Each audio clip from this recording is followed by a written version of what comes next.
What is it, Dawson? Sullivan's going to the High Court. What for? It's absolutely futile. All he's doing is prolonging that Aboriginal's agony. Yes, I heard about him when he was in law school. He thinks the underdogs get a raw deal in the judicial system. He's merely trying to make a name for himself. Never underestimate a lawyer's ego. And what I can't understand is why the High Court would even hear this appeal. Because Stewart is an Aboriginal. And even though he's scum, he's part of a vanishing race. It's one of society's few gestures of kindness to a people whose way of life we have destroyed. But you know, when I look at Stewart, I don't see a man with a black skin. I see a man with a black heart. See yourself out, Dawson, will you? Yes, sir.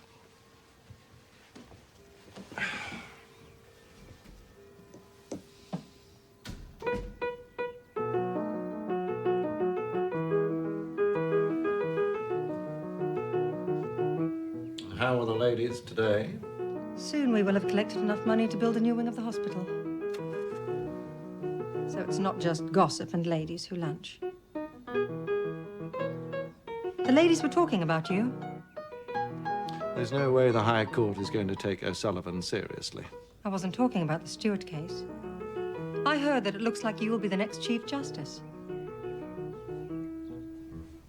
Have you known about this for some time?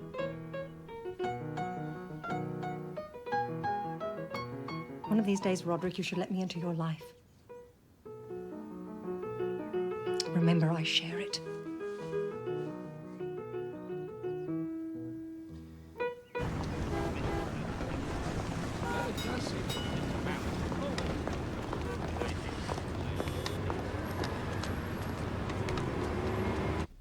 How my client could have composed without any outside assistance such a first-class legal document to ensure his own destruction is beyond human understanding. For an illiterate person, it would mean he'd have to be born a legal genius. Your Honours, there is ample evidence to suggest that Stewart's command of English is more than adequate. Mr. Chamberlain, you have to admit that the import of Mr. Strelow's affidavit must be of some concern, particularly when Constable Jones has sworn that the confession was in the defendant's exact words. I find some difficulty, not about what was said, but as to how it was said. In fact, certain features of this case have caused some anxiety. May I make so bold as to bring Your Honours back to the point in my opening remarks that Strelow's evidence has come forward too late. This court has no jurisdiction to entertain an appeal on the grounds of new evidence. If the law cannot change with society, then surely it's in danger of jeopardizing that which it holds above everything else. Justice. Because you have a man whom you regard as illiterate and incapable of expressing himself, you want a special system of justice for him. Well, you're just going to have to make do with this one. We cannot retry the case. New evidence is not the business of the High Court. He that keepeth his mouth shut keepeth his life. He that openeth wide his lips shall have destruction. So what's that supposed to mean? That's his victory speech.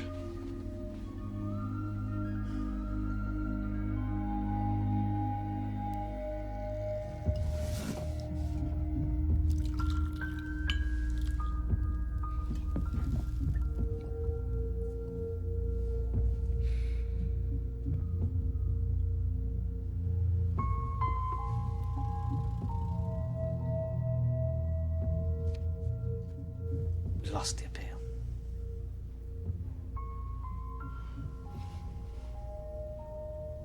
So they're going to hang me again. Max, these people, they don't...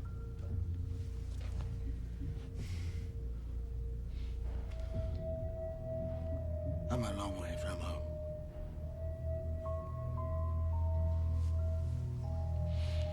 Maybe I'll go home when they kill me.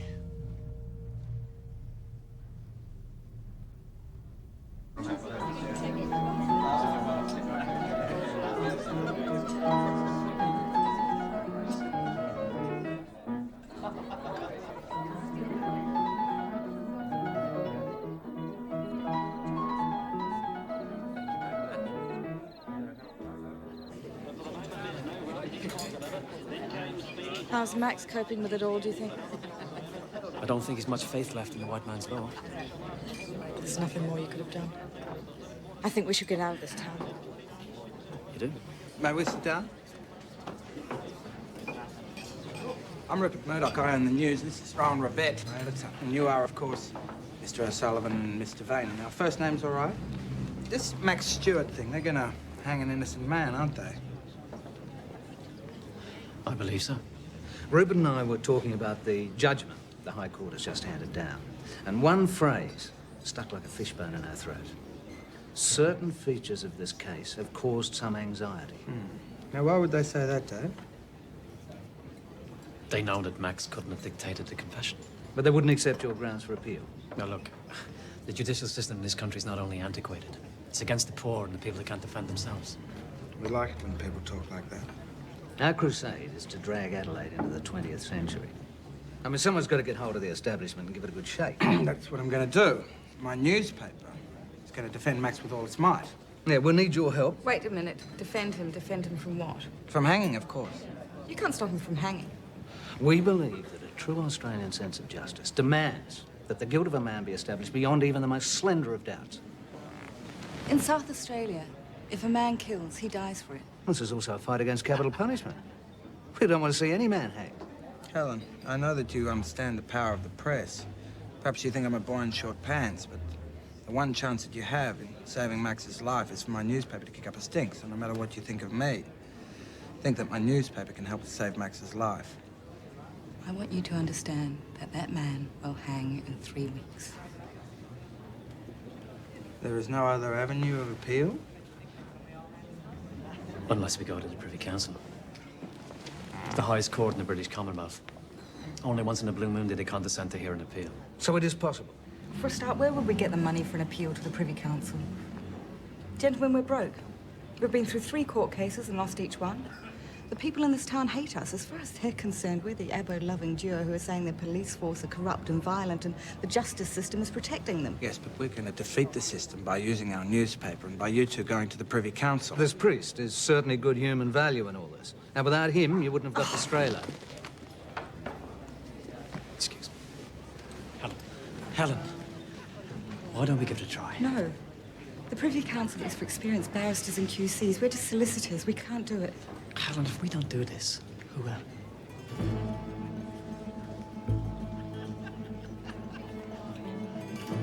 Here he comes. Hey, Father Dixon, over here. Father Dixon. Thank you. I'm Rowan Rivette from the Adelaide News. What? You have grave doubts about Max Stewart's guilt, don't you? Indeed I do.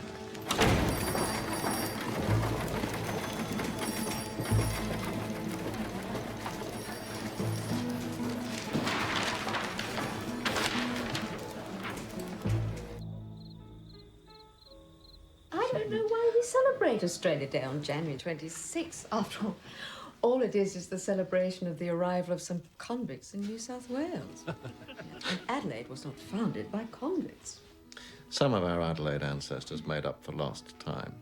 I'm waiting for the announcement, Roderick, of your becoming our next Chief Justice. I don't know anything about that. Oh, Roderick, don't be so silly. Why do you imagine, Roderick, that the news is making such a fuss about this awful Abbo? I wouldn't know. I never read it. Personally, I only ever buy the advertiser. Are you helping to swell the circulation of Mr. Murdoch's newspapers? There is nothing wrong with reading the news. Excuse me. The only people who read the news are those who move their lips when they read. Roderick is a little more tense than usual. The Premier still hasn't made up his mind about the Chief Justice position. I thought you'd like to see it. A cart defending an Abbo. Well, that's news. God preserve me from a newspaper proprietor's son with too much time and money on his hands. Throw it out. I don't want that rag in the house. I've also just learnt something else, Mr. Chamberlain.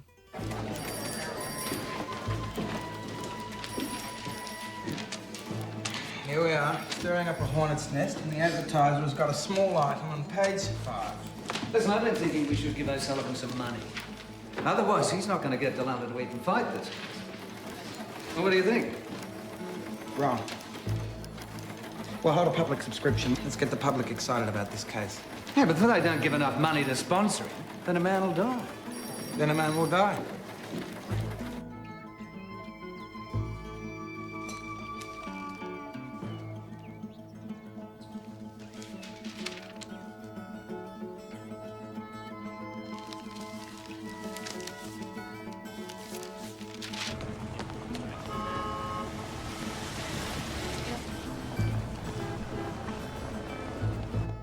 Yes, Prime Minister, I have read the national newspapers. No, I must protest. This is a state matter, not a federal matter. It's going to sort itself out very quickly. My Crown Prosecutor has got everything under control. Thank you, Prime Minister. What's going on, Roderick? Got the federal government interfering in state politics for the first time since I've been Premier. For 20 years, not one federal minister has ever dared tell me what to do. The news has whipped up this hysteria, sir. I don't know why people pay attention to such muckrakers. Now they're accusing the policemen of lying under oath. Oh, that's easy to stop. We get the police to threaten to sue Murdoch and Revett for defamation. If we lose faith in the police force, we've lost faith in justice. Now the damn leader of the opposition is calling for a stay of execution. That's already been given. It's been confirmed that O'Sullivan can appeal to the Privy Council. So a stay of execution is given automatically. I thought the first case was going to be the end of this matter. Why all these appeals, these stays of execution? It's this O'Sullivan fellow. He just doesn't know when to give up. I'm not an educated man, Roderick, but it seems to me that someone who potentially could be Chief Justice should be able to deal with such a pest. Listen, I'm curious. Why's Murdoch doing all this? Well, as you know, his father made his money on newspapers. The news is Rupert's inheritance. He wants everyone to notice it. And he believes in this cause. Oh, he's like a son to me. He'll never let you down.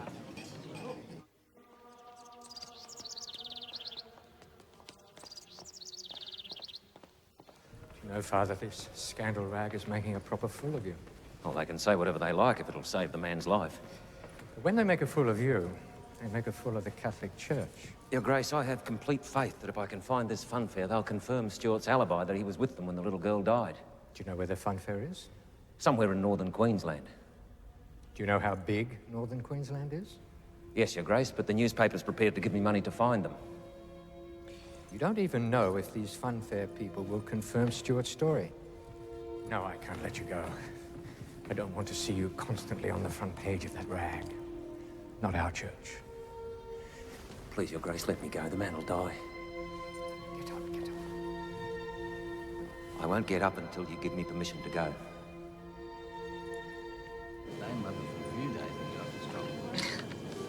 Now I know what the prisoners must feel like on their way to the guillotine. I'm curious. Why'd you drink so much? Jesus Christ.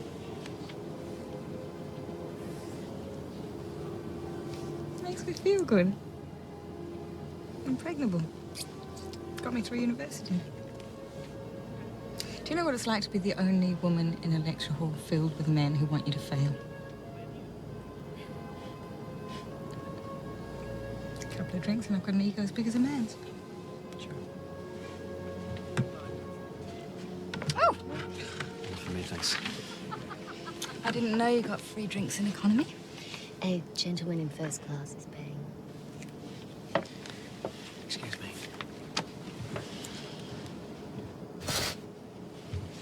No, thank you. I know what you're trying to do. Dick, I heard that your partner's personality blooms with a little alcohol. You know, you strike me as the type that would enjoy pulling the wings off flies. Ah, Mr. Revett, hi. Yeah. I'm Ed Montal. I'm the stringer from the news. Oh, good day. Yeah. This is Father Dixon. Hi, nice to meet you. How do you do? Yeah. The funfair's gone. You said they were in Cairns. Yeah, well, they pissed off. Excuse my French, but some fella said they're heading towards Atherton. Atherton? That's the middle of nowhere. Yeah, thereabouts. Don't you lot pray to God or something in situations like this? I think we might have to. Yeah, we're not going back until we found the geesemans.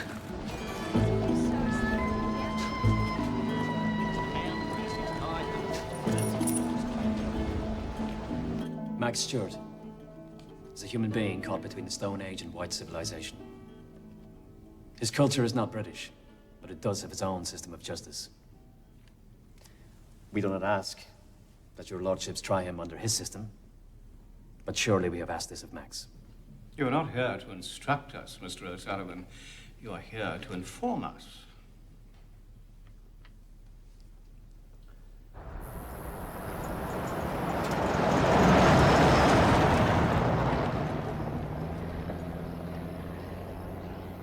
The bloke back at the service station reckons he's headed to Mount Isa, so he's got to be on this road. Could be a caravan. Can't this bloody thing go any faster?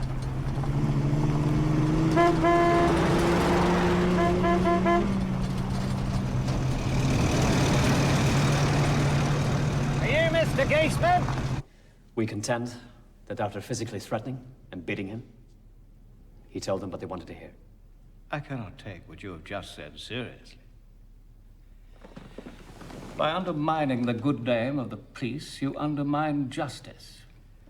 Mr. O'Sullivan, you are not permitted to put before counsel suggestions about the police contrary to what has been accepted by the Australian courts. Is his first language Aranto? Aranda. Then why didn't you find a translator for him at the preliminary hearing? It was the Outback. There's no translator available. Then you should have called for an adjournment and found one. A good lawyer would have done that.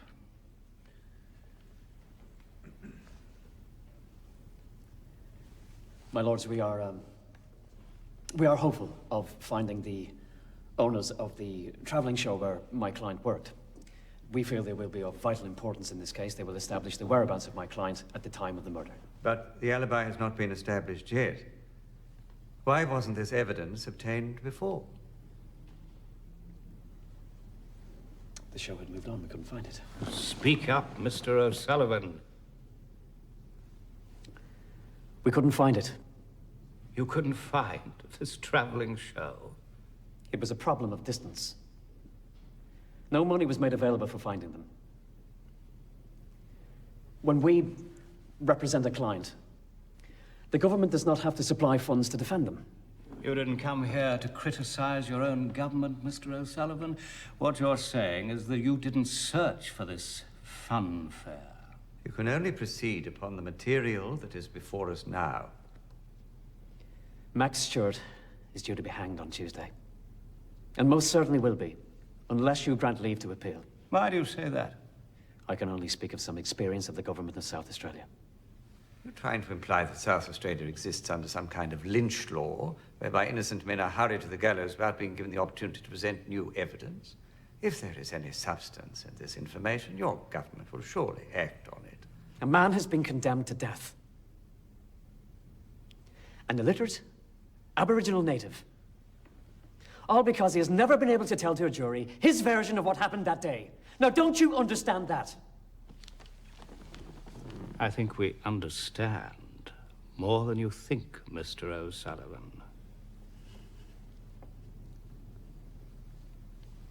Mr. O'Sullivan, do you have anything to add?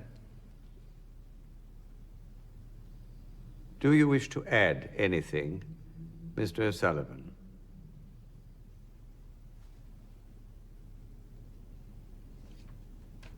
I've nothing more to add.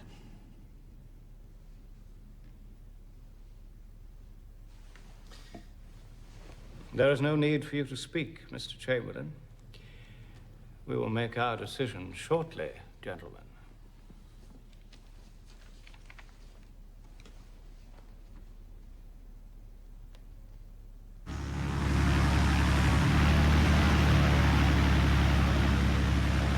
They confirm the times. Here's their affidavit. Now, no other reporters know that you hired the plane? We're going to stun everybody. Rowan, the father Dixon Angles developed the hedge.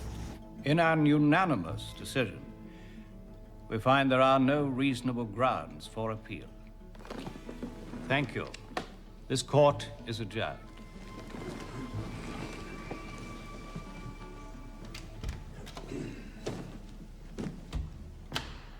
Mr. Vaney, for you. Well, you see where your vanity's got you. You're up shit creek without a paddle.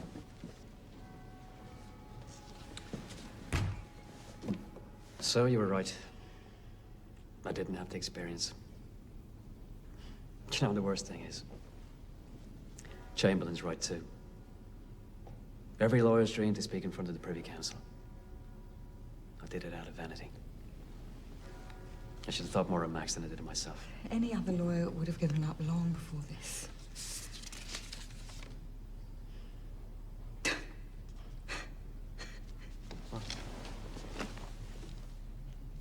Murdoch's found the Giesmans. They're saying that Max was at work at the time the little girl was killed. They don't believe in Aborigine. Why are they going to believe a couple of carnival people? No, now we have an alibi. It's too late. Now we have grounds for a royal commission. Helen, I don't want to let Max down again. I can't stop now.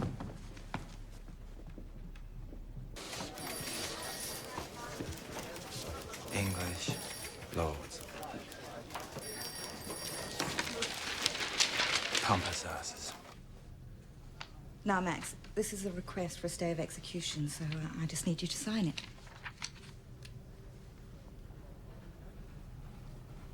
I can't, Mrs.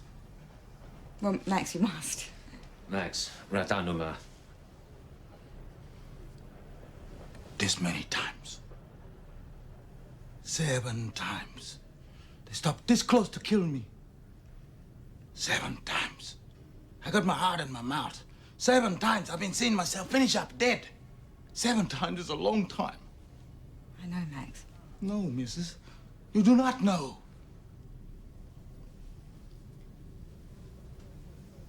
Well, I don't know how much more of this I can take. And I haven't been through what Max has been through. You know that Max is relying on you. Oh, yes.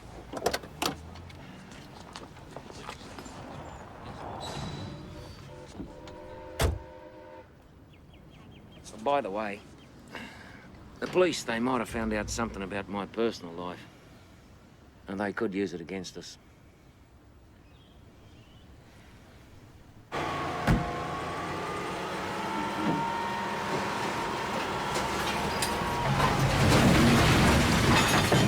What's this, a friendly social call? Or you working for a wife now? Want to know about the policeman who arrested Max?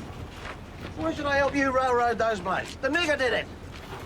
Do you enjoy working here? Need the money. That suits you just fine. Don't bloody push me.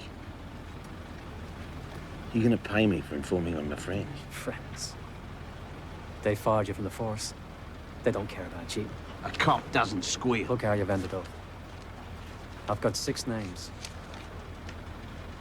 Do you know any of them? Fucking dead. Where'd you learn handwriting? Ever worked with Jones?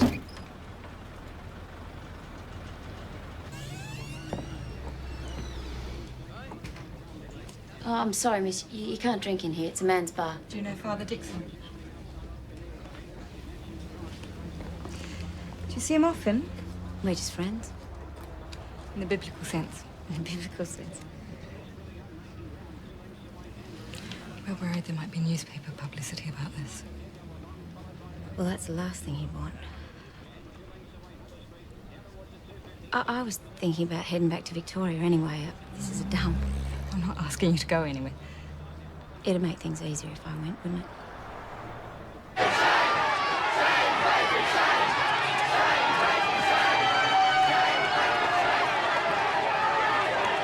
21 years. 21 years I've never had such an obnoxious opposition. You know, there's only been one demonstration against me when I tried to cut train services, but there was no abuse, no shouting. Where the hell is that Chamberlain fellow? Holidaying in Hawaii. Hawaii. Call him back here. Australia's Zola. Australia's Dreyfus. Australia's arsehole, more like. That little boy publisher's going to pay for this. No, it's not gutsy enough.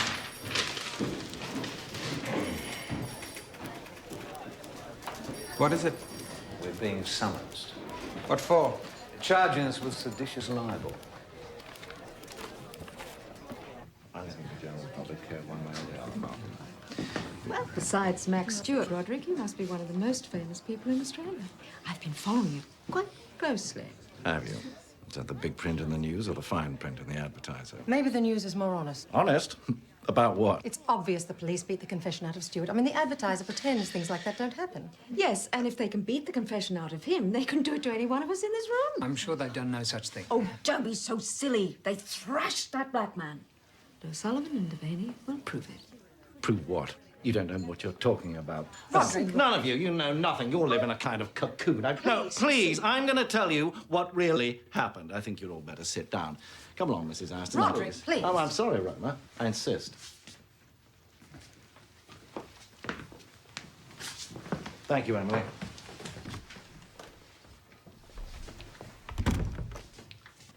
Right. If you're all sitting comfortably, I'll begin. It starts with a film. It is Seduna, the night before Mary Hatton, 9-year-old Mary Hatton, was raped and killed.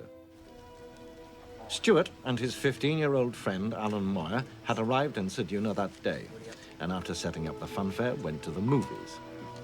There, the drunken Max and young Moyer pestered 3 girls sitting in front of them. I see you out, eh? You're the most prettiest girl I ever seen. Max was obviously keen on one girl who was very attractive. Come to the pictures with me next week? The girls thought that he was creepy, so instead of walking the 1.5 miles back to Thavenard, they got a taxi. You're proper pretty. Max was drunk enough to think that even though Olive hurried off into a taxi, she was keen on him.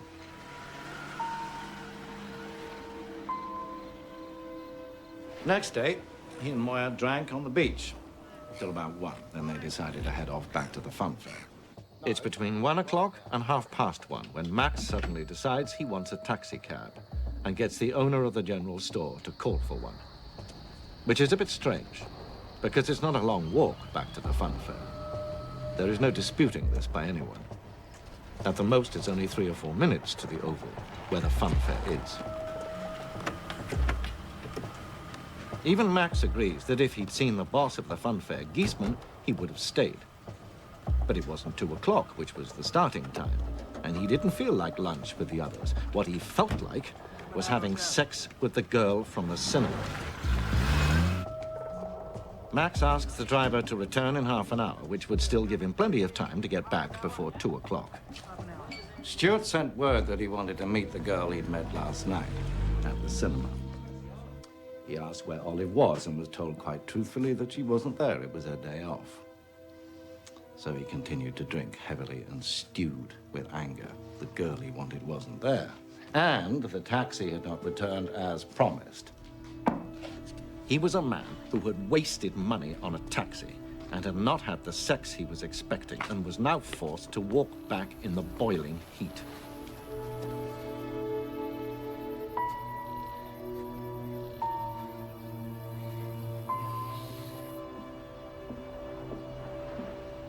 She was a female. She was wearing only a bathing suit. And he was drunk and angry. He looked round to make sure that there was nobody else on the beach and walked towards what he wanted.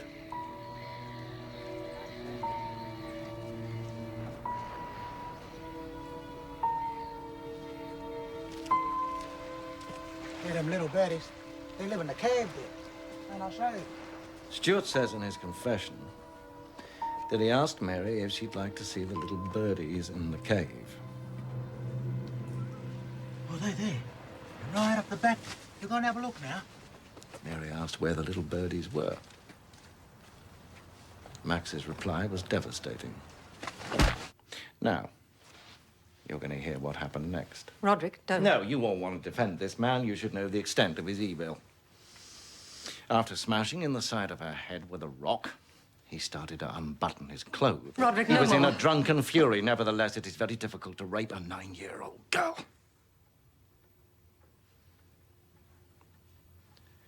Now, thankfully, she was unconscious, so she was spared the agony of what he was doing to her. When he'd finished, she was breathing and moaning in pain. And he realized that if he left her alive, she would tell people what had happened, describe him. The rape would send him to jail for the rest of his life. He knew that. So there was only one thing he could do.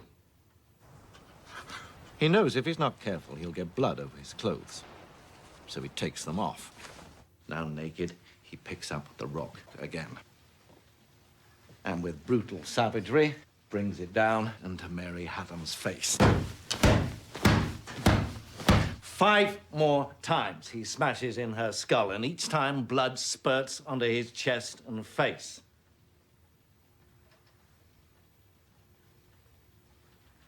After the end of his attack, and certain that she is dead, he pants with the effort of what he'd done.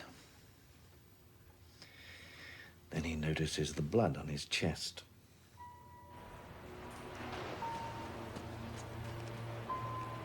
To make sure there is not a trace of blood on him, he washed himself in a rock pool.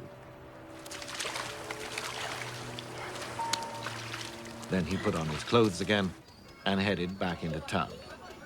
No one really missed Max. It was a slow day. Some people remember him being there, others don't. It all depends on what time they arrived. If they arrived early at the fun fair, they didn't see him. If they arrived a little bit later, they did. I read in the news that the Giesman said that Stuart was at the fun fair at the time of the murder. The only sense of time these carnival people have is whether it is day or night.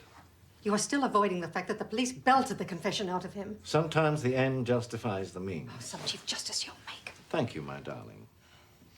No, the police did not have to resort to force. That was not the reason he confessed. What was the reason, Roderick? He may have been afraid of the police, but he was more afraid of the Aboriginal black trackers. He was brought up in a tribal community. I've had 2 of the best black trackers in the district look at the footprints at the scene of the crime. They'll be here in an hour to look at yours. Then they beat him. Quite the contrary. They laughed it out of him. Superciliousness knows no bounds. And neither does your ignorance. No, my poor deluded guests, the interrogation took a curious turn. Jesus, Max. You look as though you're in a shitload of trouble. Listen, mate. Geez, I've been pissed and done stupid things. Now, Jonesy, you've done stupid things when you're pissed, eh? Yeah. Oh, you get shit-faced? Jesus, Max, we're all blokes here. Hey, everyone, put your hand up if you haven't been horny when you're drunk. You see, Max, nothing unusual. Now, we're just bloke to bloke here. See, now, you're pissed as a fart, right? And you see the girl. Whoa.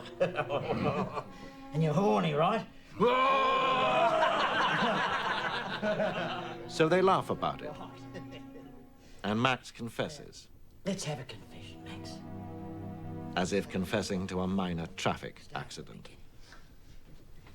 I, Rupert Max Stewart, aged 27, labourer of Alice Springs, having been warned by Detective Sergeant Turner that I need not make the statement, do so voluntarily without fear, threat, reward or promise of any sort, state the following.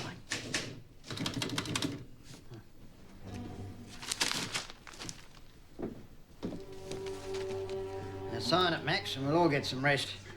You need it. We all do. I sign and we all get a rest.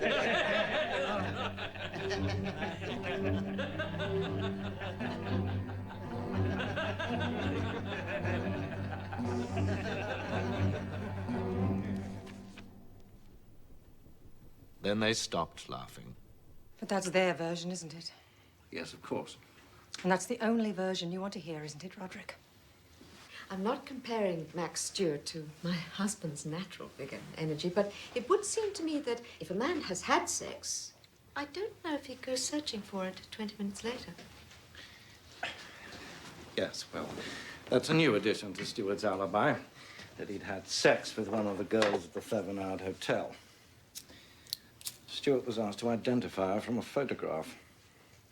And he said, in his own inimitable language, "Yep, That's the girl I rooted. We've had her examined by a doctor. She is a virgin. The news said Stuart picked the wrong girl from the photographs. The news would say that the sun sets in the east. It's easy for you to think that somebody like Max Stewart is evil, because you have such a poor opinion of human beings anyway. I am so certain that Max Stewart raped and killed that little girl that if no one else had the courage to hang him, I would pull the lever myself. I bet you would.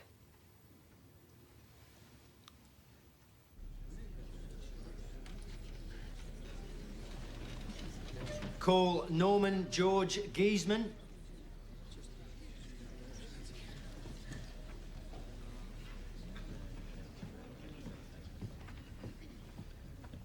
Now, Mr. Giesman, when Father Dixon found you in Queensland, tell us what you told him. He asked us if we knew the movements of Maxie Stewart on Saturday afternoon. I told him we all had lunch on Saturday, except for Max, who came in at about 2:45. Can you be sure of that time? Oh, yeah. I told Max he could have some lunch. Then at 2 o'clock, I looked at my watch, said time to start. Max went to work on the dart store. And several times between then and 4, I could see him in the tent with Betty Hopes, who was on the knock-em-downs. Where is this line of questioning heading, Mr. O'Sullivan? Well, Your Honor, Mr. Giesman's testimony proves that my client was at the fun fair at the time of the murder. It proves no such thing. Why should we believe Mr. Giesman when we have other witnesses say that Max Stewart wasn't there at those times? An employer would surely know if an employee was at work or not. A sideshow owner doesn't exactly come with the highest credentials as an employer. I think we can dismiss Mr. Giesman's testimony. As your report says, Max consumed a lot of alcohol that day. Yes, very considerable amount. It also states that you found no bloodstains on either Max or his clothes, despite the fact that the walls were covered in blood. As he says in his confession, he took his clothes off before attacking the girl, and afterwards washed himself in the sea. What is your opinion of the Aborigine, Detective Sergeant? The ones I've come across seem okay. A bit simple. Would you describe Max Stewart as simple? Well, I don't think he's that intelligent, yeah. And when drunk, he'd be even more stupid and unthinking, wouldn't he?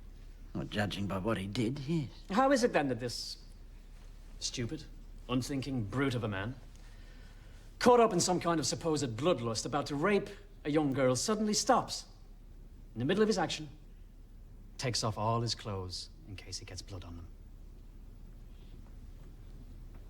I would think a man would have to be highly clinical in his actions. Intelligent, sober. Mr. O'Sullivan, confine yourself to facts. Thank you.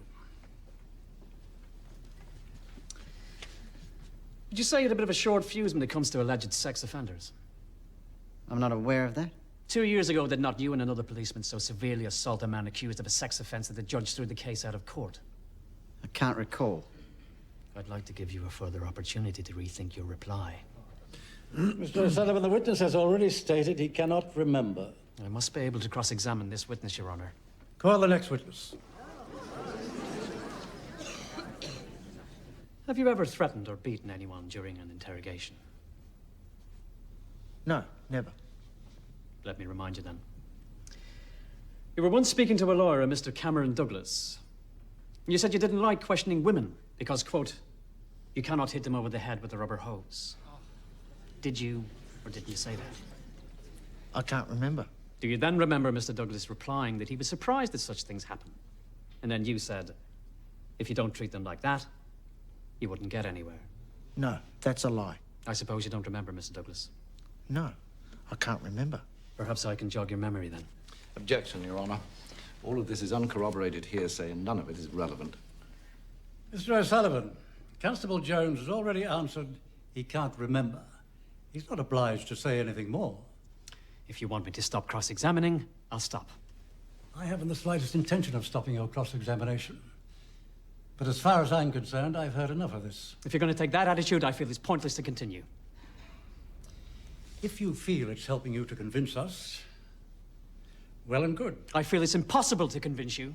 You've already said you've heard enough.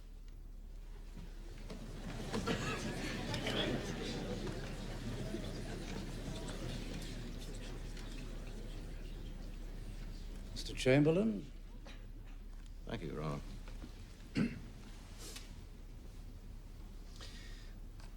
During this Royal Commission, I find myself defending not only the police force, but also the institutions of government. I make no apology for this. On the contrary, I consider it an honor. We seem to have reached the stage of mob rule, where a newspaper is free to savage and defame those who cannot protect themselves, and where the vilest allegations are made against people who have not only done their duty, but done it to the best of their ability. Now, as we are all aware, a Royal Commission is set up by the government to fully investigate and report on a particular matter. New evidence can be heard, and witnesses appropriate to that matter can be questioned. Now, I will be calling witnesses who will contradict Giesman's statement and evidence that will totally refute these baseless allegations of police brutality.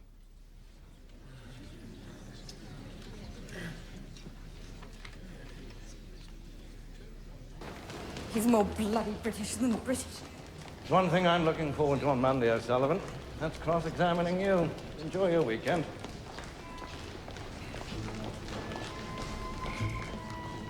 Now, Mr. Murdoch, you're entitled to have your lawyer here, as this is merely a hearing to determine if you were to go to trial charged with seditious libel. Who is the editor-in-chief of the News? Mr. Rivette. Do you confer with him daily in respect to the publication of the News? Refuse to answer that question on the grounds that it may incriminate me. Do you give him any directions or advice on what to print or what not to print in regards to what appears in the News? I refuse to answer that on the grounds that it may incriminate me. Have you seen this before? Yes. Was it published by the News? Yes. This one?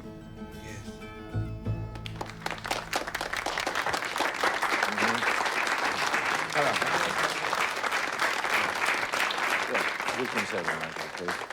Thank you very much. Hello, Charles. Roderick. So, you get to put O'Sullivan on the stand tomorrow. Indeed. Even like a kangaroo caught in the headlights. Well, he's certainly given you the runaround, isn't he? I can get him for not properly representing his client. Finish him for good. Thank you, Nigel. The whole business has gone on long enough. The law should never be personal, Roderick. Well, those two have made it personal. Let's say you were to prove that O'Sullivan had not defended Max Stewart properly. Do you know what that means? Yes, I win. No, we lose. If you won the case against O'Sullivan, who's to say any of us can't be called up for the tiniest mistake we've made in defending our clients? It will be a free-for-all. So many people in the legal profession are worried that you will succeed. The trouble is, in any other court in the land, O'Sullivan will be judged as having done a good job and get off scot-free. But there's a lot of resentment against him here, and there could be a judgment against him. I'm sorry. What are you saying? All I'm putting to you are the pros and cons of putting him on the stand. You see the world in black and white. When are you going to learn that sometimes it's a shade of grey? Would you excuse me for a moment, Roddy?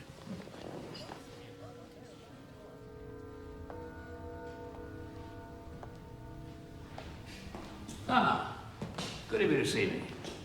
Mr. Sanderson. I'm sorry we can't go inside proper, but it's a private club. So, tomorrow morning, your future's at stake. I'm very aware of that.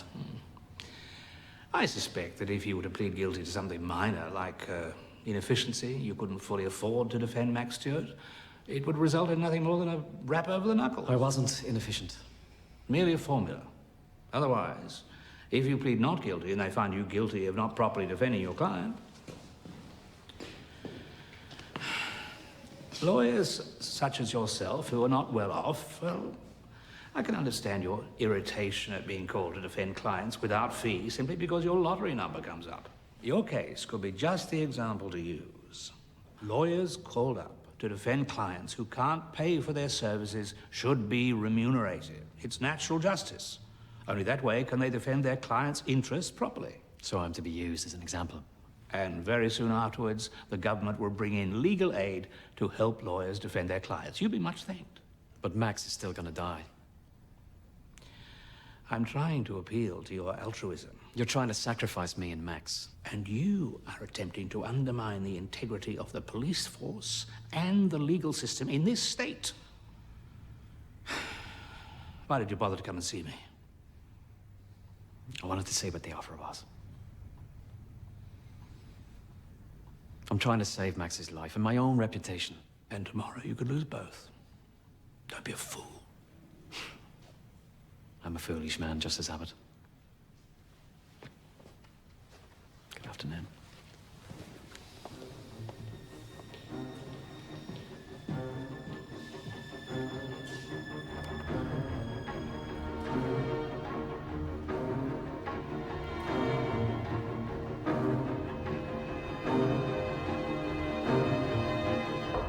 Yep.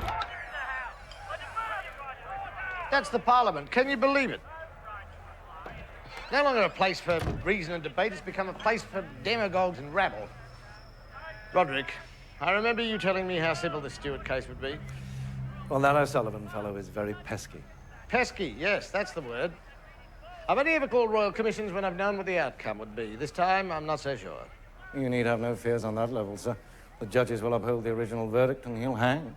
First time in 20 years as Premier, I've had death threats. I'm sorry, sir. So am I. It's all become too complicated. I want to cut the Georgian knot.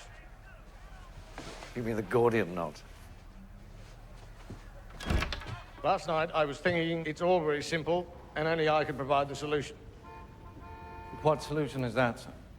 People are very concerned that we're going to execute that Aboriginal fellow, but we're not going to. You are going to go back into the Royal Commission and tell them that the government have decided to commute the death sentence. But he killed that little girl and he should hang. I quite agree, but politics has nothing to do with justice. Potential Chief Justice would understand that.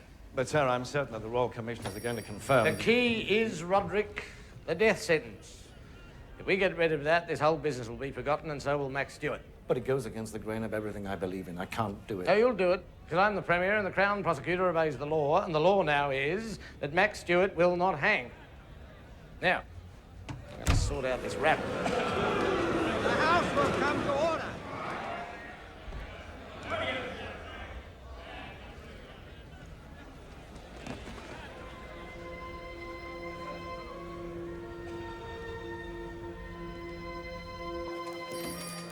This is an editorial I've just been writing about the injustice of O'Sullivan being put on the stand today. See what you think. I reckon it's pretty good. Rowan, I need to have a word with you.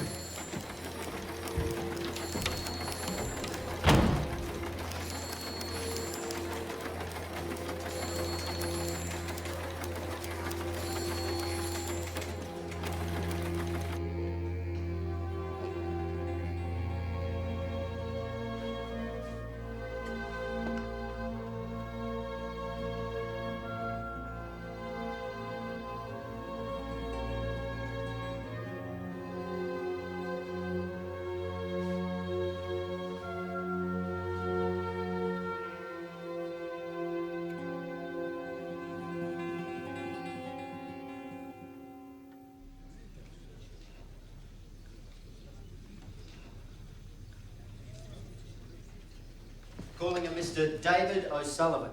You'll not be needed in the witness box, Mr. O'Sullivan. Would you like to take this opportunity to make your closing remarks?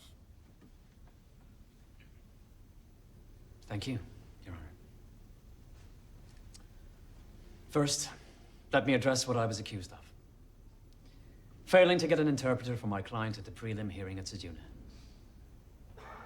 There was no need to. He had the perfect alibi, till the local pathologist changed the story at the last moment. We appreciate the fact, Mr. O'Sullivan.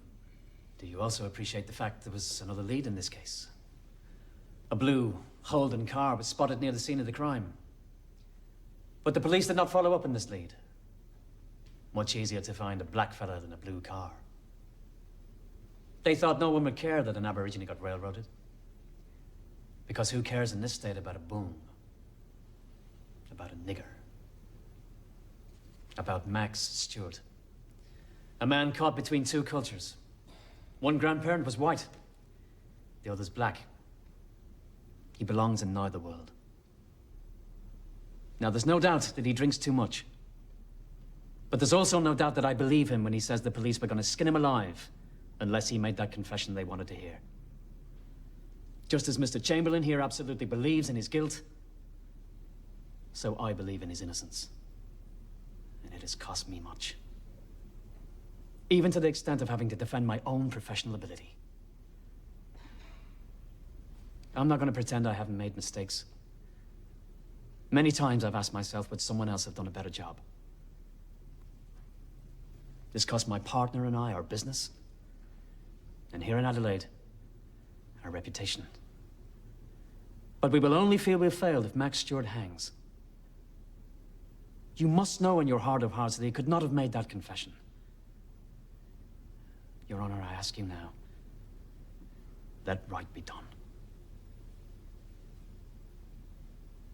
Thank you, Mr. O'Sullivan.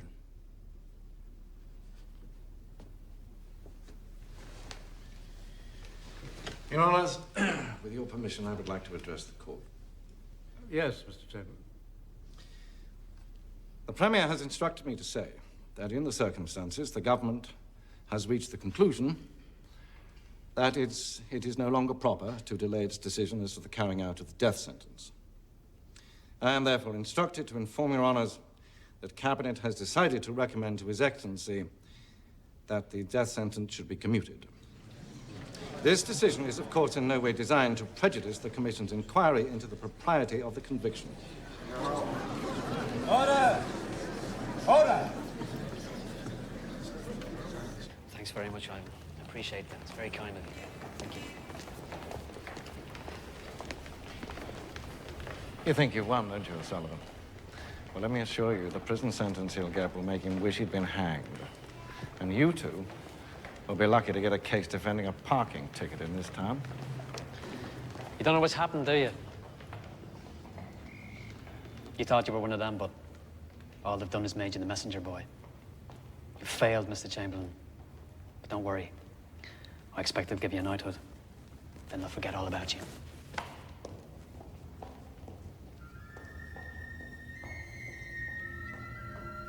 So they won't hang me? No. The sentence has been commuted. They won't hang you. So I leave now? Not exactly, Max. It's up to Parliament now. You could be here for some time. Justice not come quick, eh? No, Max. Justice don't come quick.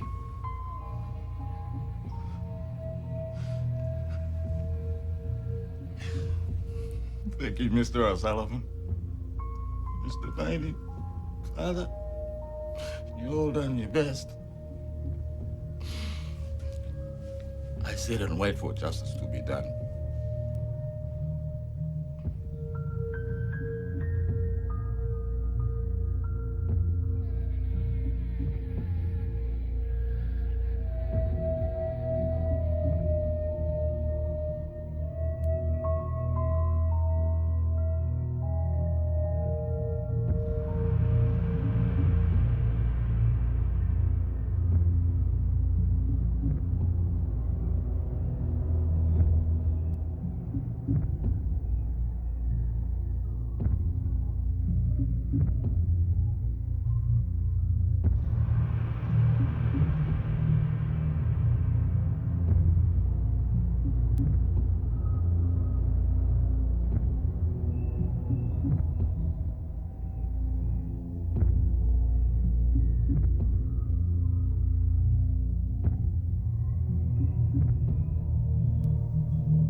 Yes, some people think I'm guilty, and some people think I'm not.